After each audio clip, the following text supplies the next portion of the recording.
Hi friends, welcome back to my YouTube channel. ఒక టైంలో Telugu cinema అంటే star hero, fights, mass dialogues, ఓరమాస్ story. కానీ ఇప్పుడు సీన్ అంతా మారింది భయ్యో. స్టోరీ బ్లాక్ బస్టర్ అయితే స్టార్ పవర్ అవసరం లేదు అసలు. ఇది ప్రూవ్ చేసిన స్మాల్ మూవీస్ వాటి రైజ్ ఎలా ఉంది అనేది 2019 నుంచి స్టార్ట్ అయింది. 2019 నుంచి వెళ్ళి 2025 దాకా ఎలా వచ్చిందో చూసేద్దాం. స్టార్ క్రేజ్ పీక్ ఉన్న టైం అది 2019లో. స్మాల్ మూవీస్ కంటెంట్తో ఎంట్రీ ఇచ్చాయి. అందులో ఫస్ట్ మూవీ అంటే ఏజెంట్ సాయి శ్రీనివాస ఆత్రేయ. ఇది ఒక డిటెక్టివ్ కామెడీ క్యారెక్టర్, రిఫ్రెషింగ్ ఉంటుంది. ఆడియన్స్ అప్పుడే అర్థం చేసుకున్నారు స్టార్ కాకుండా స్టోరీ కూడా ఎంటర్టైన్ చేస్తుందని. అప్పుడే ఆ రెవల్యూషన్కి బీజం పడింది. అండ్ నెక్స్ట్ లాక్డౌన్ వచ్చేసింది. ఆ తర్వాత లాక్డౌన్ టైంలో ఇక ఆడియన్స్ టేస్ట్ మారిపోయింది. ఓటీటీకి ఆల్మోస్ట్ సరెండర్ అయిపోయారు. ఇక ఆ టైంలో కలర్ ఫోటో చాలా ఎమోషనల్ డెప్త్ ఉంటుంది క్లైమాక్స్. ఇక ఈ మూవీ ఇంకో లెవెల్లో చేంజ్ చేసేసింది. ఇక ఆ టైంలో అర్థమైపోయింది జనాలకి హీరో క్రేజ్ అవసరం లేదు, movie content is the king అని. నెక్స్ట్ ఇక ఫ్రెష్ వే వచ్చింది 2021లో. అప్పుడు ఇక మన సినిమా బండి జాతరత్నాలు మనం చూసే ఉంటాం. లాక్డౌన్ తర్వాత థియేటర్ ఎలా ఓపెన్ అయింది అసలు. ఆ జాతరత్నాలు అయితే ఆ టైంలో కొంచెం కొత్తదనం వచ్చిందన్నమాట.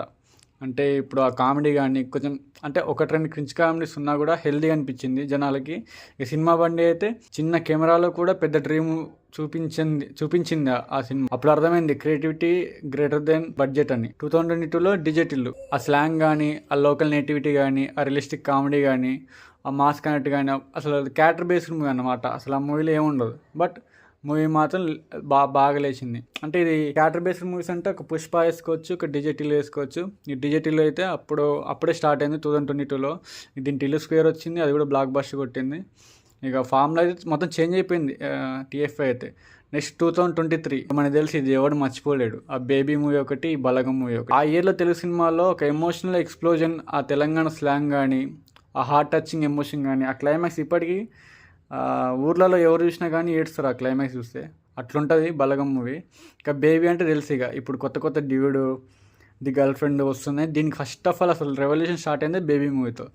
అసలు ఒక ఆ హార్ట్ బ్రేక్ స్టోరీ కానీ, ఆ హీరో కానీ జోకర్ వేయడం కానీ అంతా అసలు డిఫరెంట్ అదంతా. ఇక 2023 అలా వెళ్ళిపోయింది కొత్త క్రియేటివిటీ, కొత్త ట్రెండ్తో. ఇక 2024 ఇక గామి, అంబాజీపేట మ్యారేజ్ బ్యాండ్. గామి అయితే మూవీ హిట్ అయిందో ఫ్లాప్ అయిందో పక్కన పెడితే, ఆ మేక్ ఓవర్ కానీ, ఆ ఎక్స్పెరిమెంట్ కానీ చాలా కష్టం, ఎవరు అట్లా చేయలేరు. ఆ గామి మూవీ నెక్స్ట్ ఇది అంబాజీపేట మ్యారేజ్ బ్యాండ్. ఈ మూవీలో కొంచెం రంగస్థలం టైప్ ఉన్నా కూడా ఆ రూరల్ బ్యాక్గ్రౌండ్లో చిన్న బడ్జెట్తో ఇది వేరే డిఫరెంట్. ఆ మూవీ కూడా అది కూడా బాగా అంటే చేంజ్ అవుతుంది ఇట్లా. నెక్స్ట్ ఇక 2025లో మనం చూసినాం లిటిల్ హార్ట్స్. అసలు ఒక యూట్యూబర్ని తీసుకొని కంటెంటే కింగ్ అనుకొని నమ్ముకొని బడ్జెట్ కొంచెం గిసంతో పెట్టి ఆ షార్ట్ ఫిల్మ్ని సినిమాలా తీసి రిలీజ్ చేసి అసలు ఆ కంటెంట్ ఎట్లా ఆడింది మనం చూసినాం మన దాకా.